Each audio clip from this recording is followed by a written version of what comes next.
com quem eu falo. Dale com quem eu falo. Dale a tua ideia pelo áudio. Dale a tua ideia pelo áudio.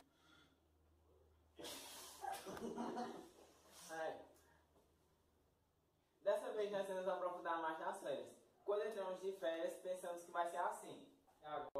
E agora é só curtição, mano. Farrear e tal.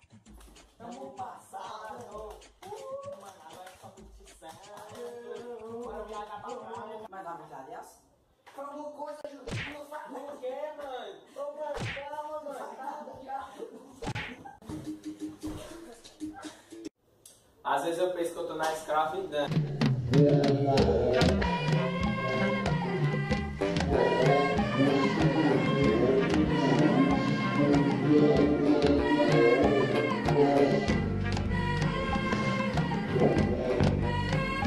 Logo nesse negócio de mãe.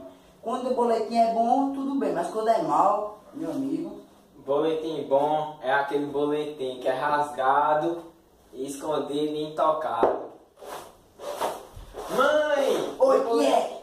Meu boletim está todo azul, ó, que nem o do céu.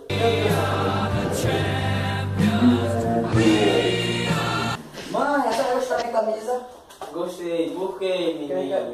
Minha nota é igualzinha a ela. Eu não acredito, não. Aqui, ó, que veja. Eu não acredito, não. Veja. Eu não acredito, não. Primeira, abaixa. Abaixa esse item. Abaixa esse item. Por que, desgraça? Por que tu tirar? Mas quando a gente tá em casa, a gente vai sempre ficando saudade dos meus amigos e também da bagunça. É, só dá bagunça, né, bicho? Porque é muito massa, Só se doido. pra você.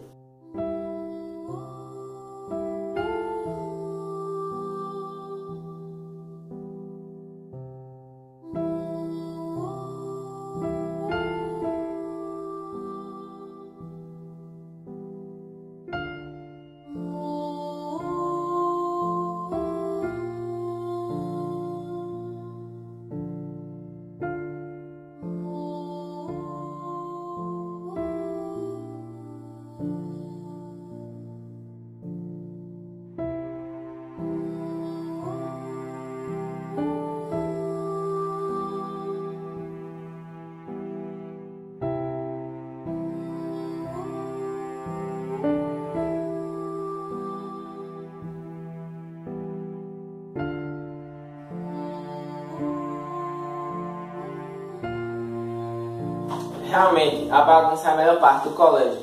Mas todo ano tem material novo. E isso daí já é um assunto para o Então, novo galera, vídeo. esse foi o nosso vídeo de hoje. Se você estiver vendo esse vídeo pelo Facebook, deixe seu like e compartilhe para as outras pessoas verem. E se você estiver vendo pelo YouTube, dê like, compartilhe e se inscreva. Também deixe seu comentário aí abaixo para dizer como é as férias de vocês e como estão sendo agora. Valeu. Valeu! Valeu!